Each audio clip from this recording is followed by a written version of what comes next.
guys?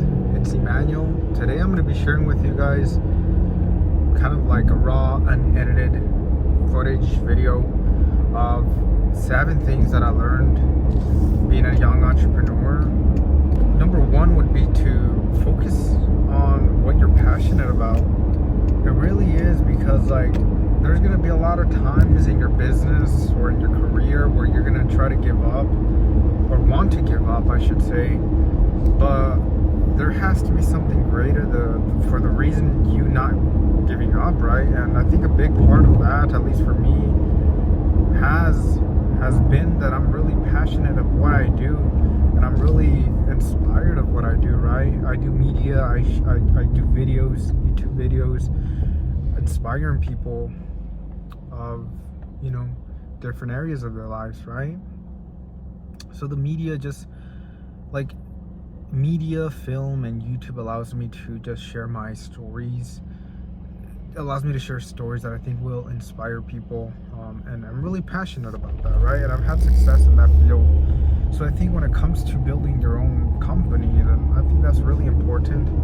I think Steve Jobs said it pretty well. It's like you really want to be really passionate about what you do, because if not, then there's a lot of cases where there's a lot of obstacles that will tumble you out and will throw you out if that passion and that purpose is not strong enough, right? So number 1, I would say to just be really passionate about what you do, because no matter if you succeed in that field or you fail, as long as you're doing what you love, I think that's one of the most important things.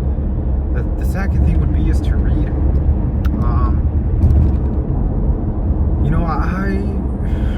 I was fortunate enough to always like reading, but I think school just makes it's just structured in a way where people really necessarily don't enjoy reading. So find a way, find books that you like reading, right? There was one year where I read I think it was close to 100 books, and the following year, I kid you not, for some reason, of course, it might have been other components to the equation, but the following year I hit over 6 figures. I was literally about 19 years old, and I'm not saying that that's crazy money, right? But to me, coming from nothing, pretty much my parents didn't see near any amount of money as close to 6 figures, and just coming from that, at 19 years old, hitting 100K plus 6 figures in profit in my business, it was so surreal to me, right? I was just 19, and it was crazy. And like I said, that prior year is where I was reading every single day, every single week, almost 100 plus books in that year, which was crazy. Is there a correlation? I don't know, but I certainly learned a lot of knowledge. So I really would recommend you guys read. The third thing is be okay with failing.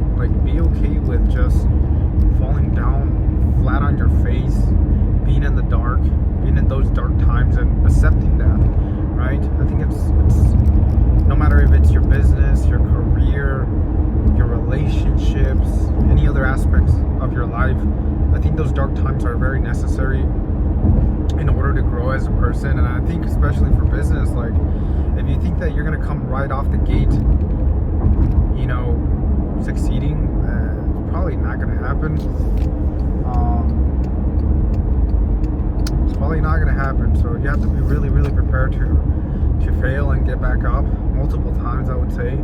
Multiple of my businesses failed before I had any relative success, before I had any success in the media space that I'm in right now. So just be okay with failing, get back up, and just keep going. That's the third thing I would say. The fourth thing I would say is to not fall for easy, quick, rich scheme ideas, or thinking that you're gonna make $1 million in a couple months. Very likely you're not.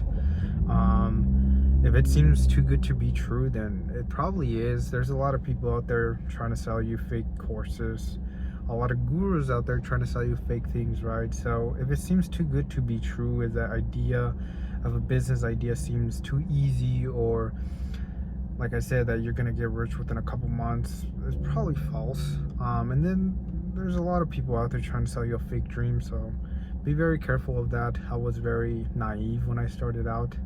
Of course, you're hungry and you're looking for the easiest way, but the reality is that there's really not an easy way, at least not right now. You have to put in the work, you have to put in your sweat, tears, and just go about the hard things about business and the lessons that it will teach you. So that's the fourth thing. The fifth thing I would say is to not focus too much on investing, right? You have to really invest in yourself in the beginning, or invest in your business.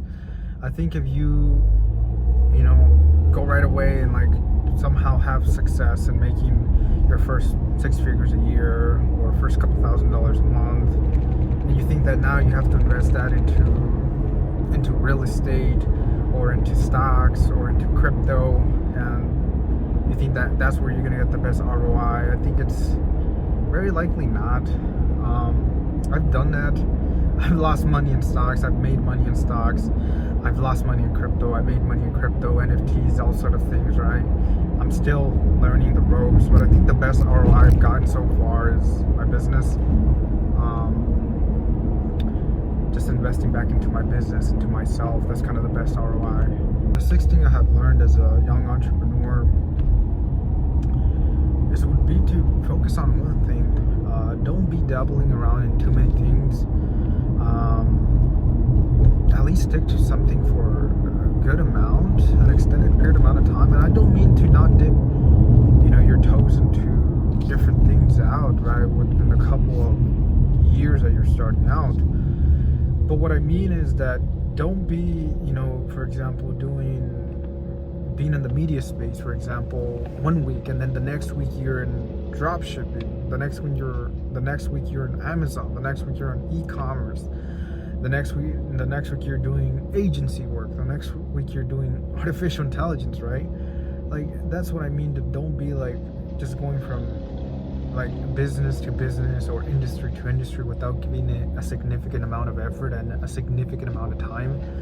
I think you have to have those periods where you just focus on one thing and just try it out, see if it works. If it's not working within 6 months to a year, or whatever time frame you set yourself that is of length enough, then move on to something else, right? But try to give it some time, right? That's kind of the thing, is just focus on one thing and do that thing very, very good.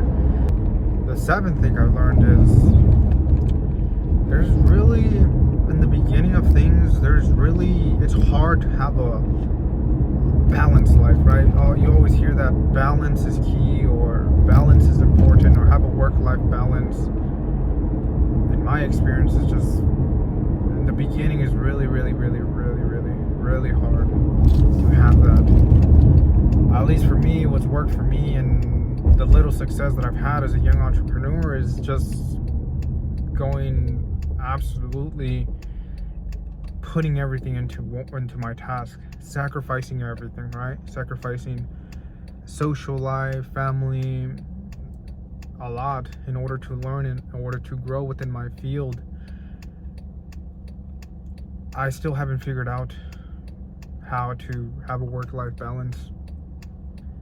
I don't know, but that's something I've learned, something that is something to take into account, I guess. So hopefully these 7 things helped you guys out, kind of see the reality of being a young entrepreneur, I guess, and how, not glamorous. I'm kind of turning here, so how not that glamorous it is once you realize that, it is harder than you think, right? It is not just the Lambos, the money, the houses, the parties. It's a lot of hard work day in, day out, Maybe I'll share that once, like in another video with you guys, like the ins and outs of running a day-to-day business, like how maybe even boring. Some of you guys might consider this. Holy shit.